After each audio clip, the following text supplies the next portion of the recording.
बहुत आसान कॉन्सेप्ट है हैड को पढ़ना। तो हैड जो होता है वो हैव और हैज का पास्ट फॉर्म होता है। हैव और हैज का पास्ट फॉर्म होता है। हैव और हैज को प्रेजेंट फॉर्म में हम लोगों ने इस्तेमाल किया है और हैड को हम पास्ट फॉर्म इस्तेमाल करेंगे। तो समझते हैं इसका अफर्मेटिव, नेगेटिव, इंटर और नेगेटिव बनाने की भी कोशिश करेंगे और इसकी प्रैक्टिस भी, कुछ सेंटेंसेस की प्रैक्टिस भी हम लोग करेंगे। चलिए देखते हैं। तो हैड का जो इस्तेमाल हम लोग करेंगे, फिर एक चीज मैं आपको समझा दूं, ग्रुप ए ग्रुप बी। जैसे ग्रुप ए में क्या था, I you we they plural, group B में क्या था, he she it noun singular. तो अब इस हैड का इस्तेमाल जो है हम दोनों ग्रुप में पास्ट फॉर्म में कर सकते हैं। इसमें कोई ग्रुप का कोई मैटर नहीं रहेगा। आप जैसे कि आई के साथ भी पास्ट में कर सकते हो तो शी के साथ भी कर सकते हो। हैड का इस्तेमाल हिंदी क्या हो जाएगा, किसी कोई चीज पास था, मतलब कोई चीज आपके पोजीशन शो करने के लिए पास्ट फॉर्म में कि मेरे पास कुछ था। कैसे बनेगा, सेंटेंस हम लेते हैं। जैसे मैं कहूंगा आई, क्या लेता हूं मैं, सब्जेक्ट आई के बाद हम क्या इस्तेमाल करते हैं, हैड का इस्तेमाल करते हैं। आई हैड, मेरे पास था। आई हैड, मेरे पास था। क्या था मेरे पास एक घर था। आई हैड अ हाउस, मेरे पास एक घर था। I had a house. अगर हम वर्ब लाना चाहते तो वर्ब ला सकते हैं, to live. I had a house to live, मेरे पास एक घर था रहने के लिए। मेरे पास मेरे पास एक भाई था। I had a brother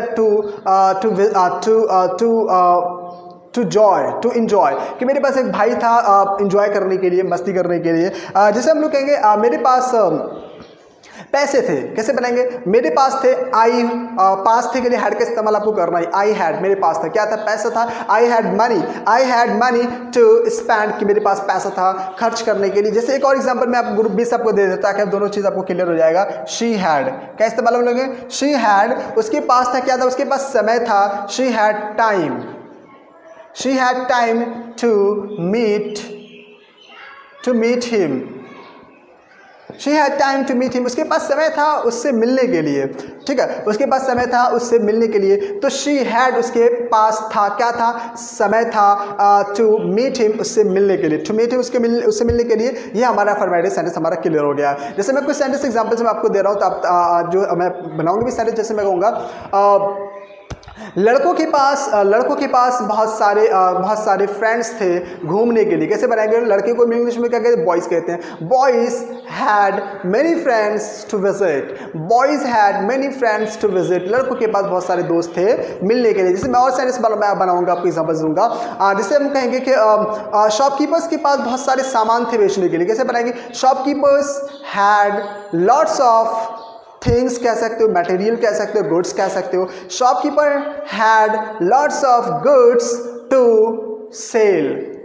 cell, बेचने के लिए। समझ में आया आपको। ठीक, आगे देखते हैं इसका नेगेटिव बनाने की कोशिश करते हैं। नेगेटिव कैसे बनेगा, बहुत इजी कॉन्सेप्ट नेगेटिव बनाने के लिए। आप नो का इस्तेमाल कर सकते हो तो ये नेगेटिव बन जाएगा। I had no house to live, कि मेरे पास घर नहीं था रहने के लिए। लेकिन हम थोड़ा सा बेहतरीन वाला बनाएंगे, बेहतरीन वाला इंग्लिश सीखेंगे जो सब इस्तेमाल करते हैं। मैंने कहा सब इस्तेमाल करते, सेलिब्रिटी भी इस्तेमाल करते हैं ना, बड़े बड़े लोग इस्तेमाल करते हैं। आप भी बड़े लोगों में से हो ना, तो आपको ये बड़े अच्छी वाली इंग्लिश सिखाऊंगा ना। तो कैसे बनाएंगे हम लोग, तो हम लोग इस्तेमाल करें। सबसे पहले हम लोग सब्जेक्ट लेकर, अब जैसे और एक चीज़ मैं आपको समझा दूं कि जैसे हमने डू का इस्तेमाल किया था, क्या इस्तेमाल किया था, डू। ये हमारा एक हेल्पिंग वर्ब है।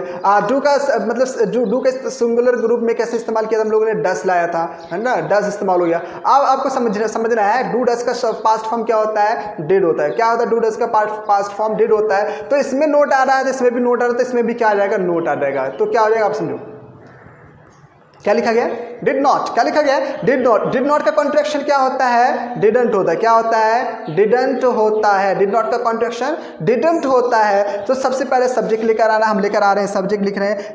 आई के बाद हम लोग क्या इस्तेमाल करेंगे, मतलब नेगेटिव है तो डिड नॉट का इस्तेमाल या डिडंट का इस्तेमाल आप कर सकते हो।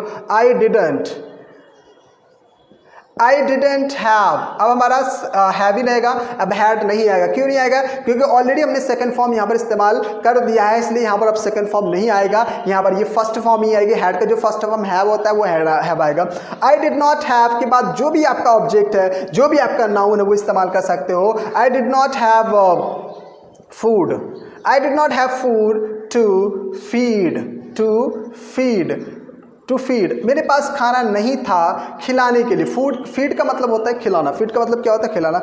I did not have food, मेरे पास खाना नहीं था। मैं कब की बात कर रहा हूँ, पास्ट फॉर्म की बात कर रहा हूँ कि मेरे पास खाना नहीं था खिलाने के लिए। समझ में आ रहा है। मेरे पास आइडिया नहीं था। कैसे बोलेंगे सेंटेंस, मेरे पास कोई आइडिया नहीं था। आई did not have any idea. I did not have any idea, आपके पास स्कूल बैग नहीं था, you did not have school bag, you did not have school bag, आपके पास न्यू ड्रेस नहीं थे पार्टी में जाने के लिए, you did not have new dress to go to party. समझ में आ रहा है, बहुत ईजी कॉन्सेप्ट है, मैंने क्या कहा है कि समझना है, समझिए, उसके बाद जाकर सेंटेंसेस आप बनाना शुरू करिए। सब्जेक्ट लाएंगे, नेगेटिव के लिए डिड नॉट इस्तेमाल करेंगे, हैव इस्तेमाल करेंगे, जो भी ऑब्जेक्ट है आपका लाके उनके अनुसार आप जो है वो आपकी फर्स्ट फॉर्म लेकर आएंगे। अब समझते हैं कि इंटरोगेटिव कैसे बनेगा। इंटरोगेटिव भी समझ लेते हैं, बहुत इजी कॉन्सेप्ट है। जैसे आपने ऑलरेडी डू जो इस्तेमाल किया था, इस तरह हम लोग यहाँ पर इस्तेमाल करेंगे डिड। क्या इस्तेमाल करेंगे इंटरोगेटिव बनाने के लिए? डिड का इस्तेमाल हम लोग पहले करेंगे, डिड के बाद सब्जेक्ट लेकर आएंगे, did you have, did you have, did you have food, क्या लिखेंगे हम लोग? डिड यू हैव फूड, क्या आपके पास खाना था, किस काम के लिए? To feed, to feed, did you have food to feed, क्या आपके पास खाना था खिलाने के लिए। इंटरोगेटिव कैसे बनाएंगे? इंटरोगेटिव में हम जो डिड नॉट है वो हमको सब्जेक्ट की जगह पर ले आएंगे, डिड नॉट, डिडंट, क्या बोलेंगे शॉर्ट फॉर्म में? Didn't you have, didn't you have food, didn't you have food to feed, क्या आपके पास खाना नहीं था खिलाने के लिए? क्या आपके पास खाना नहीं था खिलाने के लिए? क्या आपके पास समय नहीं था इंग्लिश की प्रैक्टिस करने के लिए? Didn't you have time to practice English, didn't you have time to practice English, क्या आपके पास क्या आपके पास मम्मी पापा नहीं थे उसकी ताबेदारी करने के लिए, उसकी फरमाबरदारी करने के लिए? Didn't you have parent to obey them, didn't you have parent to obey them, क्या आपके पास मैनर नहीं था सही से पेश आने के लिए? Didn't you have behaviour, didn't you have behaviour to behave well. समझ में आ रहा है ना, मतलब इतने सारे सेंटेंसेस बन जाएगा। लेकिन खैर मैं क्या कर सकता हूँ, यहाँ पर आपको गाइड कर सकता हूँ, मैंने आपको सिखाया है, समझाया है, बताया है। अगर ये चीज़ें समझ में आ रही है, कॉन्सेप्ट समझ में आ रहा है तो अच्छी बात है, इसको लिख लीजिए अच्छे तरीके से। और ज़्यादा ज़्यादा वीडियो पसंद अगर आ गया हो तो ज़रूर लाइक करिएगा, शेयर ज़रूर करिएगा, और अगर नए हैं तो चैनल को सब्सक्राइब करिएगा। मिलते हैं अगले वीडियो में, आप अपना ख्याल रखिएगा। अल्लाह हाफ़िज़।